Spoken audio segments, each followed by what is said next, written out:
of ice. A lot of attention on our northern counties. They're under a Correct. freeze warning right now. Yeah, well, even Columbia is under an ice storm warning. Okay. So that means around quarter inch is possible.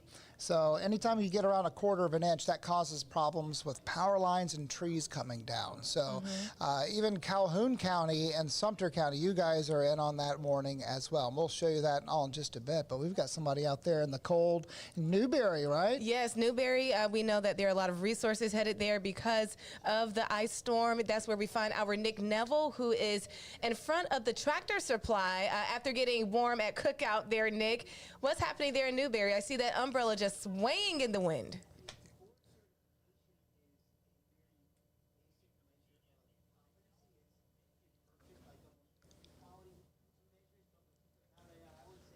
I can't hear. Oh, yeah. I told Josh we can't hear. We can't. I can't hear. Oh.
Well, apparently we can't hear Nick. We didn't know. This is all new technology for us, isn't it, Billie Jean? Yeah, listen, work with us while we're continuing to bring you updates on air. With that, it comes some trial and error. But I will give you an update from Nick. What he was saying, he wanted to remind our viewers that as of 3 o'clock today, a shelter opened at Gallman Elementary in Newberry. That's on Hawkins Road. Important details about that shelter. You can stay overnight. It is not just a warming center open for a few hours. If you should go, make sure you bring your own blankets, medication, and it is pet friendly. Earlier today during that press conference with the governor and the other head of the state agencies, they wanted to reiterate to people and they emphasized that these shelters are open to pets and they have resources there. So if you're thinking that I don't want to go to the shelter because I have to leave my little pet behind or my fur baby behind, you do not. You can bring your pets with you. It's important to know that that shelter can accommodate up to 200 people. And Nick said that as he's been out there, people as far as out as Whitmire are coming there. Another shelter opened at the United Methodist Church on O'Neill Street earlier today. They are looking to house about 25 people overnight. They have food there as well. He said around 5 o'clock some fresh pizzas came. And then he gave us an update from the emergency management standpoint. They have been meeting throughout the afternoon in Newberry County, and EOC will be fully staffed starting at 7 a.m. tomorrow when the sun is up and they're able to travel safely and to keep everyone else safe as well. Gotcha. Yeah. All right. Well, we've got the First Alert Weather Day up already, and it's up for tonight, it's up for tomorrow, and it's up for your Monday morning because we're going to see the best chance of some sort of of freezing rain throughout the overnight period tonight. So sleet, freezing rain, and then some rain. Ice accumulations are the big concern. So as I was mentioning earlier, there is an ice storm warning in effect for Calhoun, Sumter, Lee, Richland, Lexington, also Saluda, Newberry, and Fairfield County. This lasts until 1 o'clock in the afternoon. There's a winter weather advisory down in the land of Billie Jean Shaw around Clarendon County. We've got an advisory there until 1 o'clock on Monday, and also Orangeburg County is in on that. That means less freezing rain is what we're expecting. So ice accumulations of at least about a quarter inch during a 24-hour period. That's what an ice storm warning means. So we're up to around a quarter inch of freezing rain. With a winter weather advisory, it means travel can be difficult. There's going to be some sort of impact with an inconvenience, basically. But look how big this system is. It goes all the way to the Great Lakes, down to New Mexico, and almost to Washington, D.C., in eastern sections of Virginia, seeing some snow there. For us, we're getting the moisture and the cold air is in place. We have snow showers falling already in North Carolina, here in South Carolina. Starting to see a little bit of return of rain showing up on the radar. We'll zoom in a little bit more so you can kind of see who's getting what. Up towards Newberry and Fairfield County, a little bit of freezing rain starting to show up there on that radar image right there. So some light stuff currently. 35 degrees. It's already fallen a couple degrees. We were at 37 the last hour. Now we're at 35 and 32 currently in Camden, 32 Winnsboro, and 34 degrees around Manning, 33 around Sumter. So now we're not talking about this, but Nick was just out there in this wind and the cold. Yeah, you saw that umbrella just swinging. I did, and look at this. It's going to feel like 22 degrees at 10 o'clock, and it'll feel like the upper teens throughout the early morning hours. Now tomorrow we've got the freezing rain from right around 6 in the morning until right around 1 in the afternoon. We're looking at temperatures around 25 to 27, 25 around 9 o'clock, and low 30s at noon and at 1 o'clock. Now tomorrow the Vanderbilt game is on. They're going to play it. It's at 3 o'clock. We're transitioning to rain during that time. And as we head towards 5 o'clock, you can see 36 degrees and still some sprinkles and showers. So they're still going to have the game. Here's the timeline that we've got. Late tonight, sleet, freezing rain. Tomorrow morning, freezing rain. Still freezing rain at midday. But by the overnight period, we're really looking at rain and a little bit of a thunderstorm. We could actually have a thunderstorm as this front makes its way through tomorrow evening. So around this time. All right, Adam, let's do a little reset for our viewers just joining us. Welcome to our WIS Live digital stream on Facebook Live. I'm Billie Jean Shaw, joined by First Alert meteorologist Adam Clark. We know a lot of you have questions about what's happening with the winter storm as we are now getting into the night side of the hours. We know that we are a little closer to seeing that precipitation come down now, right? Yeah. And remind our viewers who are just joining us. And by the way, if you have any questions, guys, make sure you drop them in the comments. We're going to bring them up live and we will answer them for you. But for anyone just joining and they're saying, Adam, I don't see anything yet. I thought you said that we should be iced out by now. Oh, what is the I never timeline? said that. Yeah, the timeline is just this. It's later tonight. We're seeing that freezing rain for around midday, and then it wraps up after Sunday night. So we'll kind of time it out right here. The system arriving, you can see the pink around 2 in the morning. It's got freezing rain in and up around the upstate, here around Columbia as well. Tomorrow morning at 8 o'clock, it's got a big swath moving through the Midlands, and it goes all the way down towards Clarendon County. Now here it is at 4 o'clock in the afternoon. Here's the heavy rain at 4, just now arriving, and then it pushes through around 6 to 7. Some thunderstorms possible with that, and then the front passes through, and we can actually see things freeze again for your Monday morning. So that's the concern for your Monday morning. So here's that model showing how much it thinks is going to happen. About a quarter inch here in Columbia, down towards St. Matthews, a tenth of an inch in Sumter, and 3/10 Winnsboro, and about 3/10 in Camden. Here's our forecast: a trace to about 1/10 of an inch down in Orangeburg, St. Matthews, just south of Sumter, and also Manning, 1/10 to 1/4 inch here in Columbia, also Camden, Bishopville, Lexington, Saluda, and portions of Aiken County there, and the most Newberry and also Fairfield counties, and points up to the north and west. All right, that's really good. We're starting to get some questions rolling in, but you've been answering the questions before you even saw them. But I will just say, Jasmine Robinson, thank you so much for watching. As soon as you posted about Sumter, what will be happening there, Adam answered that question. Yeah. We still had a question from Joseph about the change of the timeline. You just did a great job answering that. And we have a new question coming in from Frances Sam Robinson. Hi, Frances. She wants to know, will it be good to travel back to school on Monday morning? And she's talking about college. Frances, can you let us know specifically which college you're talking about and where you will be traveling from? If you're coming to here, we have a lot of colleges here, so I'm going to assume it's Columbia. And if you're traveling back Monday morning, that's what we're kind of concerned about. I don't think you're not going to be going through precipitation, right? Okay. It'll be dry, but the surfaces could still be wet, and we could see some freezing over. Now, if you're coming from the north of Columbia, that's where I'm expecting, of course, colder air to be around 32 or below. Here in Columbia, I'm actually going 34, so that's good news, and that we won't see the icing here around Columbia. But I'm keeping the first alert weather day up for Monday morning for icy spots, some refreezing for areas to the north of Columbia. So when we're talking about a 1/4 inch of ice, we use this in the show around 6 o'clock. 1/4 inch is 3/4 stacked on each other.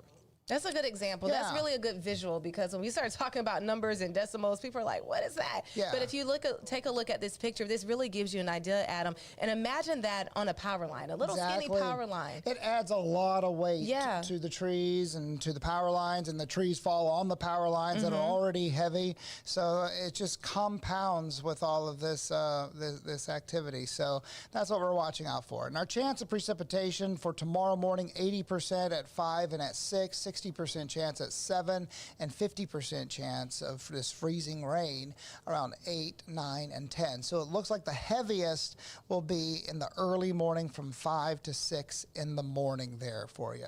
So here's a close-up version. This model is really starting to show the activity here at 8 o'clock, which I'm a little skeptical on because I'm not seeing it right now, right? It's not initializing very well. Okay. So I'm taking this one with a grain of salt. It's a brand new model run, but you can see here it is at 8 o'clock. It's got sleet and freezing rain in our neighborhood.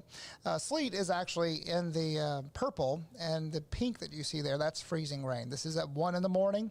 Here it is at 4 in the morning.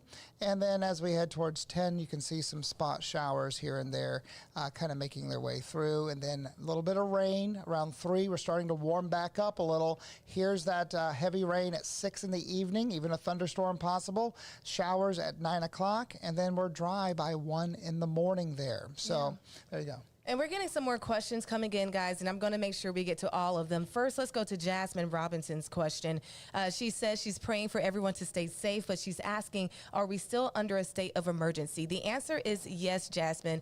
South Carolina remains under a state of emergency, but the new development today was that Governor McMaster did reach out to President Trump for resources, and so a federal declaration state of emergency was approved. What all those fancy words means is that South Carolina can get resources on a federal level if there is extreme, disaster here in South Carolina. So resources will be available, assistance from FEMA will be available here in South Carolina to supplement response efforts due to the emergency conditions from the severe winter storm that will, again, we know is moving in this evening and will continue. So the president's action, we're talking about President Trump here, authorizes that FEMA can coordinate with all disaster relief efforts to alleviate any hardship and suffering caused by the storm. So yes, we're under a state of emergency. And when you guys hear that, I know sometimes it's like really scary, like, oh my gosh, gosh, things are going to get bad.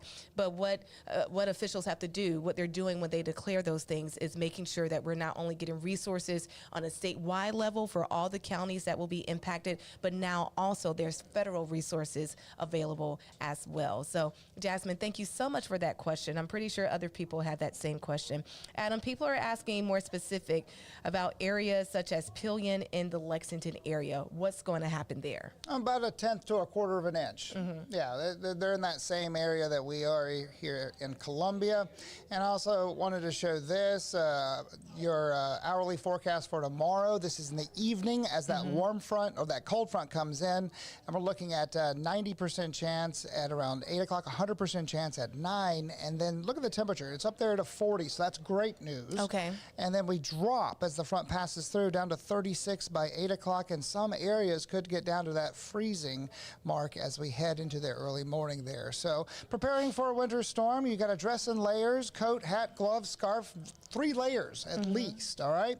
So remember your pets. Bring the pets indoors, and also pets hate salt, all right?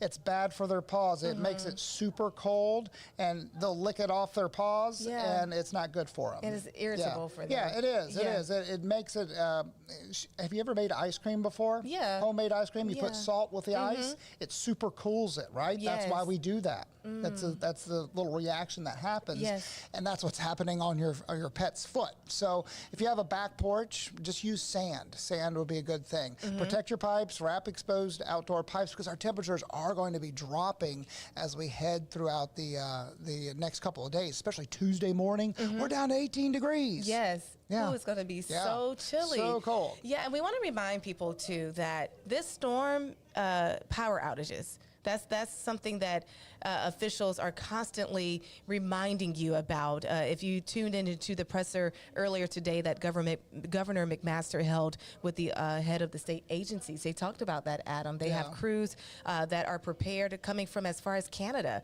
to come here and respond after the storm. But they're telling you, make sure that you are leaving your home now before the winter weather starts, if you think that you're not able to survive in the cold of temperatures, or also without power, especially for those who may be depending on electricity when it comes to some medical devices. The last thing on there says check on loved ones. Ensure that they have heaters and they're using them properly. 3 feet away, right? A space heater needs to be 3 feet away from anything. And keep in mind, I can't stress it enough. I can't even get the sentence out. Carbon monoxide, the silent killer. You want to make sure that you are not going in your car, in the garage, and just staying there, cranking it up, charging your phone if you should lose power, because in a matter of seconds, carbon monoxide poisoning can start. We do have an important number we want to share with everyone from the Department of Public Health, 1-833-351-9990. Again, 833-351-9990. That is a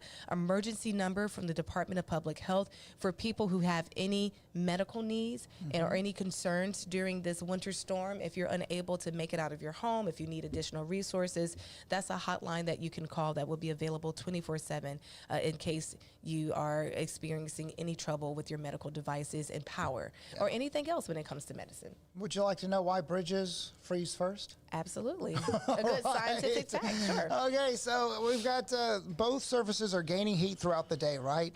But a bridge loses it faster because it's got air flowing underneath that bridge. So as the air flows underneath the bridge, it cools it off a little faster, and that's why we usually see the bridge freeze much sooner than the surface of the road. Now, we've got Peyton Garrison out and about right now with the temperature gun, and you're going to see her throughout our coverage tonight at 10 o'clock and at 11, and she's going to tell you exactly where we are at when it comes to the surface temperature. And she said it was right around 37 degrees, which was right around our actual air temperature. So the air temperature and the actual ground temperature were very similar when it comes to that. So our lows tonight down to 25 degrees. Ooh, it's going to be chilly. Yes. And going back to what you said about the bridges, that is is a good scientific fact. However, don't go out and try it. If you don't have to leave your home, don't. And I think it's important for everyone watching to know that the National Guard has deployed a number of resources out on the roads right now, even to the point they're saying that if you have trouble traveling or is that a concern, they have deployed crews to help you travel to shelters if need be, because you don't want to get out on those roadways in the middle of all of this. Nope. Have all the food ready. Have your plan for keeping warm. Try to section off a house and just try to keep that section of the house warm. Maybe bring your bedroom into like your bed into the living room or a smaller room where you can just have a nice little apartment. And that way you can keep it warm that way. Yeah, make it a lot of fun. What's something that you do, Adam, other than the weather? That's going to be a silly question. So what do you do during these times? But what's some fun ideas that you think? Well, earlier when I was doing it with Judy, we were talking about in Minnesota, there's a trick that they do. Okay. You boil, if you have a gas range, you have to have, if you don't have electricity, right, and you have a gas range, you've got the burner on with the match, you can boil a pot of water and increase the humidity in your house, and know that if you increase the humidity in your house, you're increasing the dew point. And the dew point is the temperature at which the atmosphere becomes 100% saturated. So the air temperature can never go below the dew point. So the warmer, the higher you get that dew point, the temperature can't go below that. So if it goes up to 64, the dew point 64, your home will stay at 64. Okay. So it's just an old trick. Boil a pot of water. You have to have a gas range though, of course. But it's kind of a cool trick that we've learned whenever I lived way up in the Great White North. That's good. I have a tip for y'all for my rural country folks who might be on well water. Make sure that you have some water already stored so you can make sure that you're able to boil things. Fill the tub. That way you can still flush the toilet and all of those things right there. So that's a tip. We do have a question coming in from Vina. Hi, Vina. Good evening to you. Vina says she's getting off at 11:30 tonight. Will it be okay to travel home? Vina, I'm wanting a little bit more information if you can tell us where you will be, but that's still a good question for those people who are working overnight. Well, I think you might be okay at 11:30, but it's going to start to get pretty iffy right around then. Okay. That's when everything is starting to really kind of come down. So at 11:30, we're dealing with some freezing drizzle, freezing rain, but we still have to get the road surfaces frozen. And a lot of them have been treated, so that's really good. So hopefully if you're on just regular roads, you know, just like, what am I saying? Roads that are highly traveled, a main road, if you're on those. Not a secondary road. Yeah, secondary roads, you're not going to have much luck. But if you stay on main roads, you should be okay. Okay, Melody also has a similar question. Hers is a little bit more specific. She says she works at Waffle House. Of course, they're staying open, but she works in Sumter. She has to be there at 6 a.m. in the morning. She's going from here to Sumter, from Columbia to Sumter.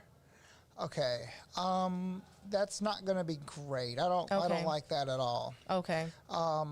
It'll be a little better than if she were going to Newberry. I know that, but there'll still be some ice if you're leaving. What'd she say? She has to be there at 6 in the morning. She has to be there at 6 a.m. I don't like it.